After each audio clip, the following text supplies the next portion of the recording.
하나님 말씀 사도행전 7장 54절부터 60절까지 다 같이 읽겠습니다.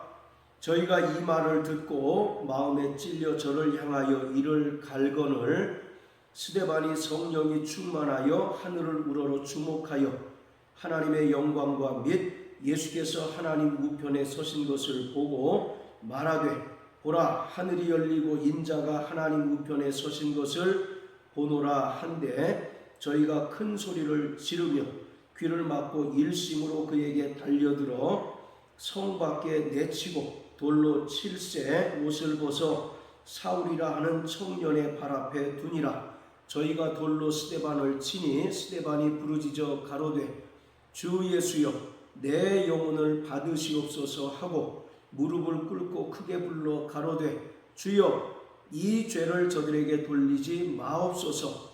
이 말을 하고 자니라. 아멘.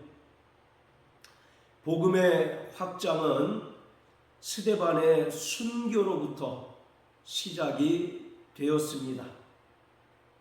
순교자의 피는 결코 헛되지 않아서 복음이 땅끝까지 증거되는 원동력이 되었고, 복음이 증거되는 곳마다 그리스도의 몸된 교회가 세워지게 되었습니다. 스데반의 순교의 피로 말미암아 사도행전 1장 8절에서 주님께서 명령하셨듯이 복음이 예루살렘을 벗어나서 유대와 사마리아에 전파되었고 멀리는 다메섹에까지 믿는 자들이 퍼져나가게 되었습니다. 사도행전 7장은 유대인들의 고소로 말미암아 공회에 붙들려온 스데반의 설교입니다. 이러한 스데반의 고소와 체포는 성장 가도를 달리던 예루살렘 교회에 또 한 번의 위기를 초래하면서 스데반의 순교로 끝이 납니다. 그렇지만 스데반은 그 살기등등한 유대인들과 유대 종교 지도자들의 권세 앞에서도 조금도 위축되지 않고 오히려 유대인들의 불순종과 그들의 죄를 신랄하게 지적하고 책망하였습니다. 이러한 공회 앞에서 행한 스데반의 설교는 자신의 무죄를 주장하는 개인적인 변호라기보다는 기독교를 변증하고 또 기독교를 변호하는 것이었습니다. 이러한 스데반의 당당한 모습처럼 복음이 계속되는 핍박에도 불구하고 온 세계를 향하여 확장이 되었습니다. 특히 56절에 보면 스데반이 순교를 당할 때 하늘이 열리게 되었는데 하늘이 열린 사건은 온 세계로 복음이 확장되고 하나님 나라가 확장되는 것을 저지하고 막아보려는 이 세상의 시도를 압도하는 하늘의 능력과 하늘의 강력한 의지를 보여주는 것입니다. 성전에 집착하는 유대인들을 향하여 불순종과 그들의 죄를 지적하며 책망했던 스데반은 성전 당국자들에게는 하나님을 모독하는 자처럼 보였습니다. 그러나 공회 앞에서 행한 이 스데반의 설교는 철저히 기독교를 변증하고 변호하는 것이며, 비록 기독교가 유대교의 뿌리를 두고 있지만 유대교를 극복한 참 진리의 종교임을 강력하게 선포하고 보여주는 것이었습니다. 이러한 과정 속에서 스데반은 순교로서 전도자의 삶을 마감하였습니다. 스데반은 죽어가면서 하늘이 열리고 인자가 하나님 보좌 우편에 서신 것을 보았습니다. 예수님께서 12사도가 아닌 헬라파 지도자의 한 명인 스데반의 순교 장면에서 다시 등장하는 것은 핍박받는 교회 공동체의 지지를 보내시고 또 위로를 보내시는 것입니다. 이것은 복음이 전 세계를 향하여 확장되는 것이 베드로나 바울 그리고 다른 복음 전도자들의 능력으로서가 아니라 철저히 삼위 하나님의 역사심 속에서 이루어진 것이고 또한 성령의 강력한 역사로 말미암아 주도적으로 이루어진 것을 보여주고 있습니다. 자, 그리고 스데반은 또 죽어가면서 59절과 60절의 기록처럼 하나님 앞에 간구합니다. 자기 영혼을 하나님께 부탁하는 기도를 드렸고 또 저들의 죄를 저들에게 돌리지 말라고 하나님께 기도를 합니다. 이러한 스데반의 모습은 예수님께서 십자가에 달려 죽으시면서 하셨던 마지막 장면을 떠올리게 합니다. 그래서 예수님의 십자가 죽음과 스데반의 순교 사건은 동일한 평행을 이루고 있음을 볼 수 있습니다. 자, 누가복음 23장을 다 같이 보시겠습니다. 33절, 34절 해골이라 하는 곳에 이르러 거기서 예수를 십자가에 못 박고 두 행악조도 그렇게 하니 하나는 우편에 하나는 좌편에 있더라. 이에 예수께서 가라사대 아버지여 저희를 사하여 주옵소서 자기의 하는 것을 알지 못함이니이다 하시더라. 저희가 그의 옷을 나눠 제비 뽑을세. 예수님께서 십자가에 달리셨을 때 하나님 아버지께 간절히 기도하기를 아버지여 저들의 죄를 사하여 주옵소서 자기들의 하는 것을 알지 못합니다 라고 기도하였습니다. 자, 그리고 46절 예수께서 큰 소리로 불러 가라사대 아버지여 내 영혼을 아버지 손에 부탁하나이다 하고 이 말씀을 하신 후 운명하시다. 아버지여 내 영혼을 아버지 손에 부탁합니다 라고 기도하신 후에 예수님께서는 십자가에서 운명하셨습니다. 예수님께서 마지막 기도하셨던 이 기도의 내용은 일반적으로 유대인들이 하루의 모든 일과를 마치고 잠자리에 들면서 하는 마지막 기도입니다. 이것은 하나님 아버지께서 예수 그리스도께 맡기신 그 거룩한 사명을 온전히 완수하셨음을 아버지께 선언하는 것이고 또 아버지께서 십자가에 달려 죽기까지 순종함으로 하나님의 뜻을 이루신 그 아들을 창세전에 가지셨던 그 영광을 다시 회복해 달라는 간절한 요청이기도 하였습니다. 자, 이러한 예수님의 십자가상에서 아버지께 간절히 기도하셨던 그 기도의 내용이 스데반이 죽어가면서 했던 그 기도 내용과 동일한 것을 볼 수 있습니다.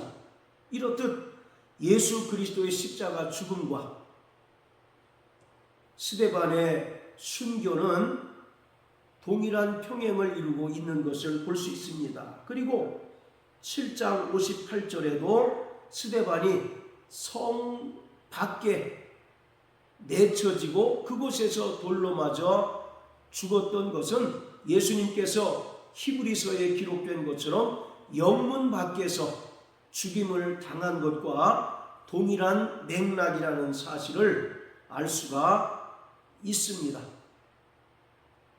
스데반은 죽음 앞에서도 성령이 충만하였습니다. 그리고 하늘을 우러러 인자이신 예수 그리스도께서 하나님 보좌 우편에 서신 것을 볼 수 있었습니다. 자, 이처럼 일반적으로는 예수님께서 보좌에 좌정하셨다라고 기록하고 있는데 사도행전 7장에서만큼은 예수님께서 하나님 보좌에 서셨다라고 기록하고 있습니다. 55절에 보면 하나님의 영광과 및 예수께서 하나님 우편에 서신 것을 보고라고 기록합니다. 예수님께서는 이 땅에 말씀이 육신이 되어 오셔서 십자가에 달려 죽기까지 복종하심으로 하나님 아버지께서 그를 죽은 자 가운데서 다시 살리셔서 하늘로 올리우사 모든 이름 위에 뛰어난 이름을 주시고 영광의 보좌에 좌정하셔서 만유의 통치자가 되게 하시고 만유의 주가 되게 하셨습니다. 그런데 사도행전 7장에는 인자이신 예수님께서 하나님 보좌 우편에 서셨다라고 말씀하고 있습니다. 이것은 스데반이 비록 유대인들로부터 신성모독의 죄를 범함으로 말미암아 돌에 맞아 죽어가지만 하나님 보시기에 스데반은 결코 죄가 없다는 사실을 증명하고 있습니다. 그뿐만 아니라 사도행전 7장을 통해서 스데반이 선포한 이러한 진리들이 참된 것임을 예수님께서 증명해 주시는 것입니다. 이것이 사도행전 7장에서 스데반이 했던 설교의 가장 큰 의미인 것입니다. 말씀드렸던 것처럼 기독교는 유대교의 뿌리를 두고 있지만 스데반의 설교는 결코 기독교가 유대교에 머물지 않고 기독교를 극복한 참 진리의 종교이며 새 언약에 속한 하나님의 백성임을 담대하게 증거하는 것이고 이것을 주님께서 하나님 우편에 서심으로써 증명해 보이시고 또 인증해 주신 것입니다. 하나님 보좌 우편에 계신 예수님께서는 만유의 통치자이시고 또 만주의 주로서 영광과 존귀와 찬송을 받으시기에 합당하신 분이십니다. 그러한 예수님께서 하나님 우편에 서셨다는 것은 신실한 증인의 그 죽음을 고귀한 것으로 인정해 주시고 스데반에게 칭찬과 경의를 표하는 것입니다. 그뿐만 아니라 예수님께서 스데반에게 약속하신 그 면류관을 수여하는 모습임을 우리는 분명히 알 수가 있습니다. 자, 시편 116편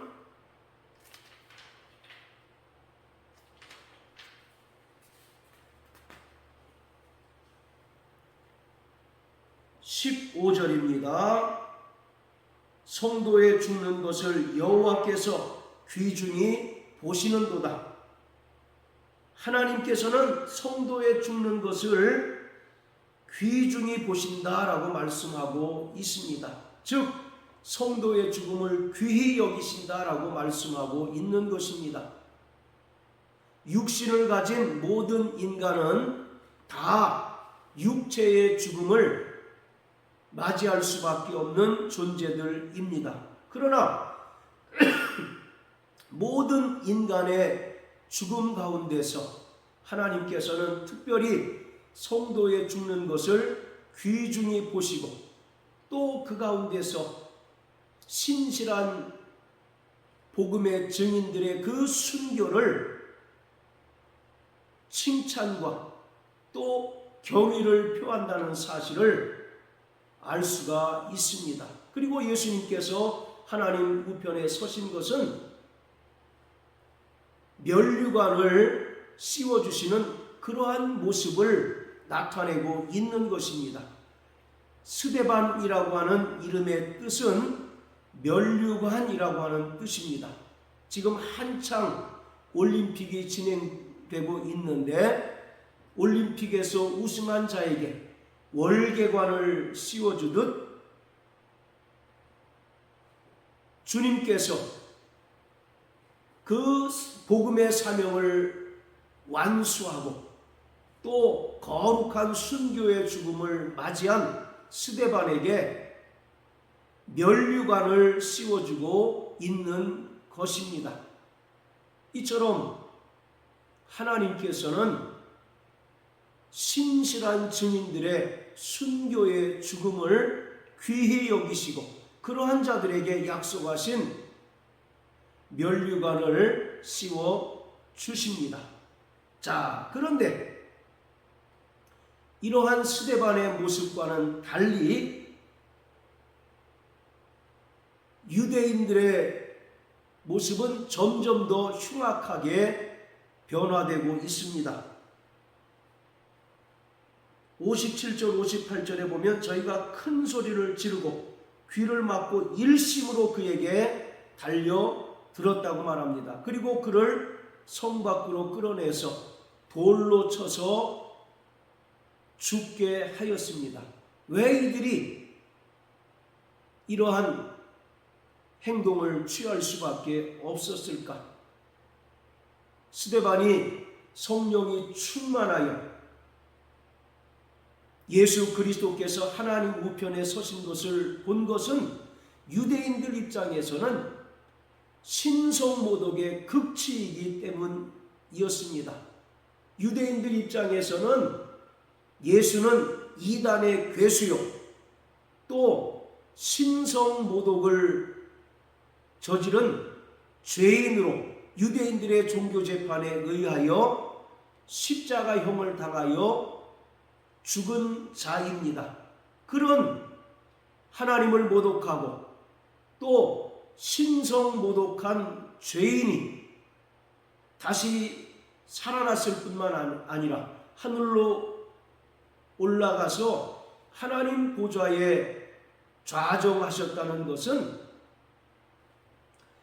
유대인들이 범한 그 죄악들이 불의하고 불법하다는 사실을 강력하게 입증해 주는 것이었습니다. 그렇기 때문에 그들은 스데반이 성령 충만하여 영안이 열려서 그리스도께서 하나님 우편에 서신 것을 결코 좌시할 수 없고 두고 볼 수 없었던 것입니다. 그래서 갑자기 흉폭하게 바뀜으로써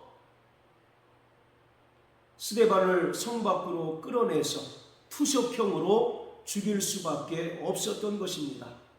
당시의 투석형은 율법에 기록된 가장 잔인한 처형 방법 중에 하나였습니다.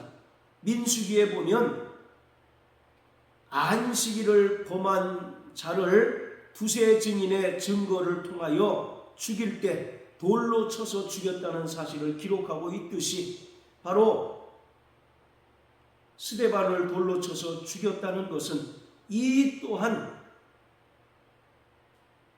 유대교의 율법을 어기고 또 신성 모독한 죄로 스데반을 처형하게 되었다는 것을 보여주는 것입니다. 자, 그런데 58절에서 우리가 여기서 주목해야 할 인물이 있는데, 옷을 벗어 사울이라는 청년의 발 앞에 두었다라고 말합니다.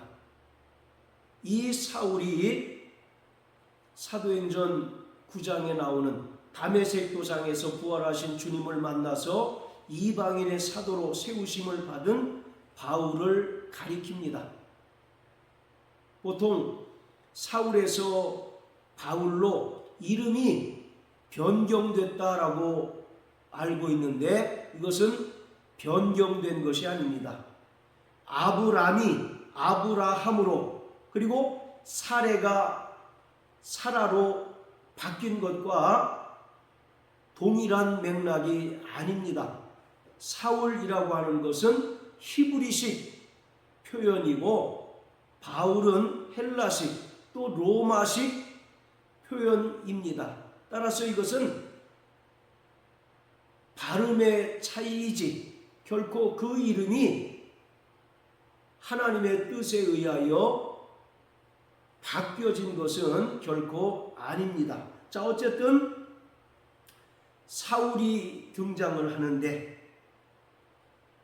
스데반을 돌로 치는 사람들이 자기들의 옷을 벗어서 청년의 발 앞에 두었다라고 하는 것은 이 스데반을 죽이는 일에 사울이 주동자 역할을 했다는 것을 볼 수 있습니다. 8장 3절에도 사울이 교회를 잔멸하였다라고 말하고 있습니다. 그리고 또 사도행전 9장에도 다메섹에서 부활하신 주님을 만날 때도 그가 대제사장에게 그리스도인들을 잡아서 옥에 가둘 권한을 얻기 위해서 가는 도중이었습니다. 그만큼 사울은 유대교의 열심이었고 또 율법에 관하여 열심인 그 모습이 교회를 핍박하고 그리스도인들을 핍박하고 또 스데반을 죽이는 일에 앞장서게 만들었던 것입니다. 이것은 또 한편으로 이제 사도행전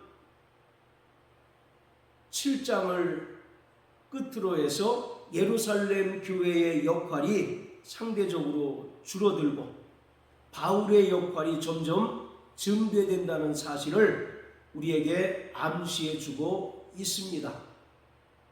어쨌든 초대교회의 첫 번째 순교자인 스데반의 순교 사건을 통해서 복음이 유대와 사마리아와 또 온 세계에 퍼지는 결정적인 계기가 되었습니다. 그리스도의 몸된 교회는 철저히 순교자의 피 위에 세워진 것입니다. 그런데 우리가 여기서 한 가지 살펴보아야 할 것은 주님은 신실한 증인들의 순교를 참으로 기뻐하십니다. 그런데 여기서 말하는 순교가 먼 이역만리에 가서 복음을 전하다가 목숨을 잃는 그러한 죽음만을 가리키는 것일까? 물론 그러한 죽음보다 더 주님께서 귀하게 여기시는 죽음은 없을 것입니다. 그리고 그러한 믿음의 선진들, 순교자들의 죽음의 터 위에 그리스도의 몸된 교회가 세워지고 전 세계에 복음이 증거된 것은 결코 부인할 수 없는 사실입니다. 그렇지만 우리가 또 한 가지 생각해 보아야 할 것은 우리가 비록 먼 타국에 가서 복음을 증거하다가 목숨을 잃는 순교를 당하지 않는다 할지라도 우리의 삶의 터전에서 철저히 자기를 부인하고 자기 십자가를 지고 주님을 따르는 삶 역시 순교의 삶이라는 사실을 우리는 기억해야 합니다. 마태복음 16장 24절에 보면 예수님께서 누구든지 나를 따라오려거든 자기를 부인하고 자기의 십자가를 지고 나를 따라야 할 것이다 라고 말씀하셨습니다. 그리고 사도 바울도 고린도전서 15장 31절에서 나는 날마다 죽노라 라고 고백합니다. 그리고 갈라디아서 6장을 통해서는 나는 평생 십자가만을 자랑하겠노라 라고 이와 같이 선포하는 것을 볼 수 있습니다. 그렇습니다. 어떤 이는 하나님으로부터 사명을 받아서 먼 이역만리에 가서 복음을 증거하다가 순교를 당함으로 하나님께 영광을 돌리기도 합니다. 반면에 또 어떤 이들은 자신의 삶의 터전에서 또 일상의 삶을 통하여 철저히 자기를 부인하고 자기 몫의 패인 십자가를 지고 주님을 따르는 삶을 살아가게 되는데 이것 역시도 주님께서 기뻐하시는 순교의 삶이라는 사실을 우리는 분명히 알아야 합니다. 사도행전 1장 8절에 보면 예수의 증인이 될 것을 주님께서 명령하셨는데 바로 증인이란 말이 헬라어로 마르투스라고 합니다. 이 마르투스라고 하는 말은 증인이라는 의미도 있고 순교라는 의미도 있습니다. 즉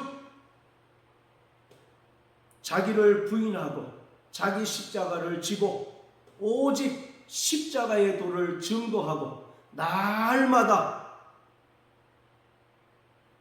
죽는 자 되는 것 역시 주님께서 기뻐하시는 순교의 삶이라는 사실을 성경은 말씀하고 있습니다.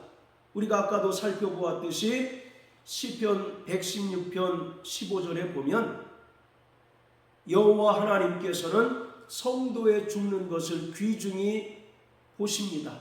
그렇기 때문에 우리는 이 세상 사람들과 같이 육신의 수명이 다해서 죽거나 또는 사고 나서 죽는 자가 아니라 정말 주님께서 기뻐하시는 순교의 죽음을 통해서 하나님 우리 아버지께 영광을 돌려야 할 자들입니다. 하나님께서는 순교의 삶을 사는 자들을 기뻐하시고 또 그리스도 예수께서 우리에게 보여주신 그 십자가 고난의 발자취를 묵묵히 따르는 자들을 기뻐하시고 그들의 죽음을 귀중히 여기십니다. 그러므로 사랑하는 성도 여러분, 우리가 어떠한 삶을 살든 주님께서 기뻐하시는 순교의 삶을 살아내는 저와 여러분들 되시길 주의 이름으로 축복합니다. 할렐루야.